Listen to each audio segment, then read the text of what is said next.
The Mr. Plinkett Star Wars prequel reviews are, without question, the most important piece of film criticism from the 21st century. They're detailed, oddly personal assessments of the movies that apply serious filmmaking analysis to back up their points, and balance that all so deftly that they've by and large managed to reshape how people view the movies they're discussing. As such, I've been looking forward to the Plinkett review of The Force Awakens almost as much as I did the movie itself.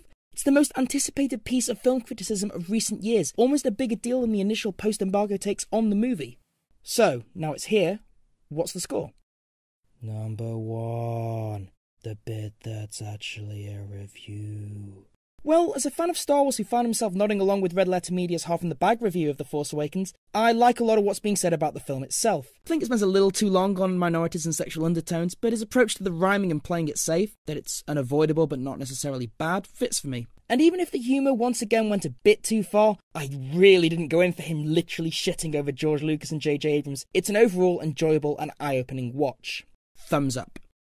I'm just left wishing that he'd let the film gestate in the public consciousness a little longer.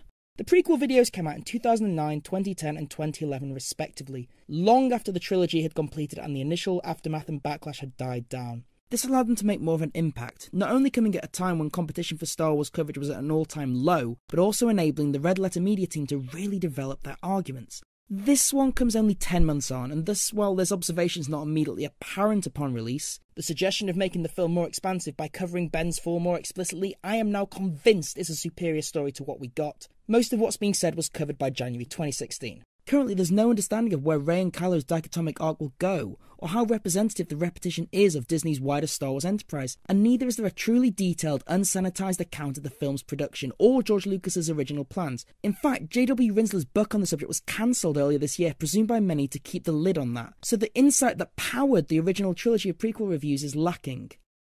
But that's only half the review. Number 2. Disney and the prequels. Fitting of how Star Wars isn't just a movie series anymore, the first hour or so instead looks at the state of the franchise and the brand, and what that represents about our wider culture. This is an aspect that's been unfolding since October 2012, ever since Disney bought Lucasfilm from its namesake, and there's a lot to be quantifiably said about that.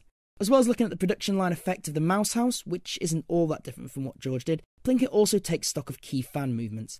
There's Matt Climo's ring theory for one. It's a bold idea to say the least, although while greater thematic structure goes a bit far, I do think there's something to the repetition, or rhyming if you will, of some shots and elements in the prequels. What Plinkett does in response to it is really good too. He goes properly in depth in his takedown, just to flip it and make this neat conclusion that's pretty much about the conflict between art in the eye of the beholder and the mind of the creator. What he also looks at is the raft of articles defending the prequels that have popped up in the past few years. And here's where it gets interesting for me, because one of the articles by dumb millennials that Plinkett uses as an example is mine. Number 3. Me. Back in 2014, I wrote 10 Reasons You're Wrong About the Star Wars Prequels over at whatculture.com, where I went through the key things I liked about the maligned trilogy and just tried to fight the good fight about the strong overarching story elements, the visual cues, and correct some deep-set misconceptions. It's 2 years old, so it's a little out of date given The Force Awakens has come out, and my opinion has shifted slightly, especially on the way overconfidence in CGI disables Attack of the Clones, but the general idea is there. And yes, that general idea is that I like the Star Wars prequels. Or, more accurately, I find the Star Wars prequels okay, and can watch them with an objective appreciation of their successes and failures. I can do that and still enjoy the Plinkett reviews because good criticism needn't require agreement, more appreciation of arguments. In fact, it's highly detrimental that in recent years, especially in regard to superhero movies, that's become less of a distinction. But it's that key quality where I really object to this prequel-obsessed part of his sequel review. Plinkett's point about this is that my article and its ilk are uninspired, forced pieces made for the sake of being faux counterculture.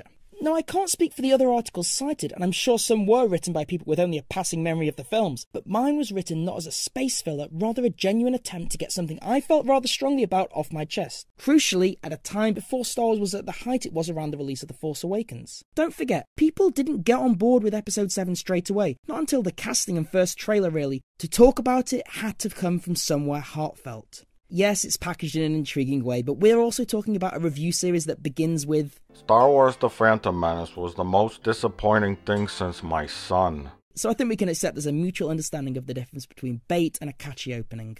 Now, I have nothing wrong with Red Letter Media calling out the notion of lazy content. One of my favourite things about them is their complete disregard for so much online culture.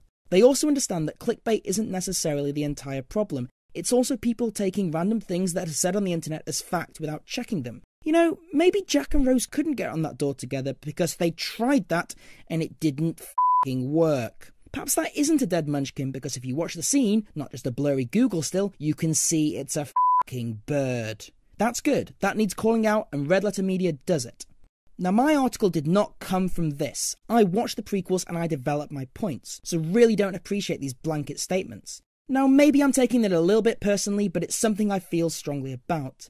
And maybe I have the right to take it personally because that article that I wrote about Star Wars that's in Mr. Plinkett's review, it's misrepresented. The excerpt in the video only includes the first paragraph, a purposely basic and emotionless summary of the prequels that looks poorly written on its own and only works in the context of the wider introduction.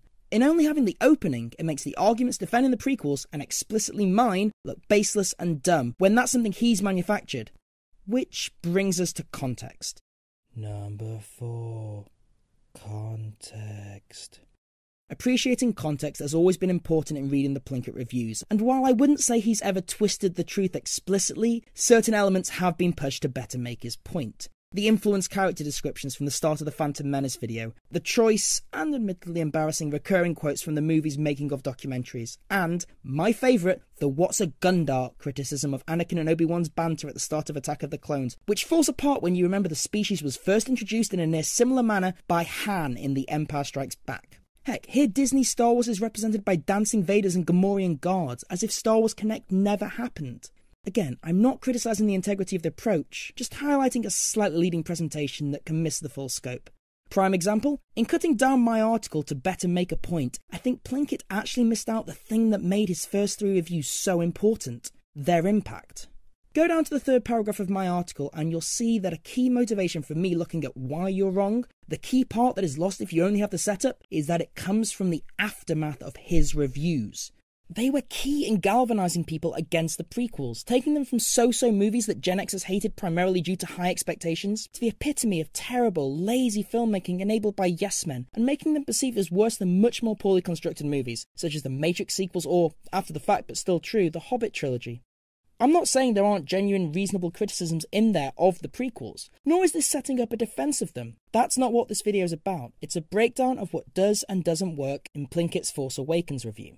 And in that regard, the most important thing that is overlooked, the ortolan in the room that means I can't appreciate the arguments in the first half fully, is his part in Star Wars history. He does touch on this at a couple of points, once with exaggerated takes on the major YouTube companies, and later when he coyly admits he opened the floodgates for a raft of similarly ideologised reviews. But possibly partly out of being bashful, I think he's undersold just how monolithic his 3-hour-plus long productions are. That's what I was really addressing when I defended the prequels the first time. They're movies that had popular opinion of them changed and shaped so much over the decade following their release, to the point where the original reviews are treated like a final nail. You don't actually have to go and reassess the prequels and form your own take anymore. These videos tell you how to think.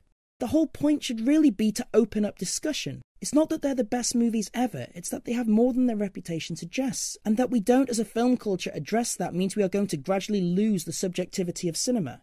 And in a more targeted way, I'm doing the same again here. In fact, my approach isn't all that dissimilar to Plinkett. I'm trying to make sense of what these massive giants of reviews actually mean, how they've changed in the years since release, and what the new one does to advance that. We're both responding to the contextual elements of these movies to make a point about appreciation. It's like a circle, a ring perhaps. Or maybe it's like poetry, and we're doomed to rhyme forever.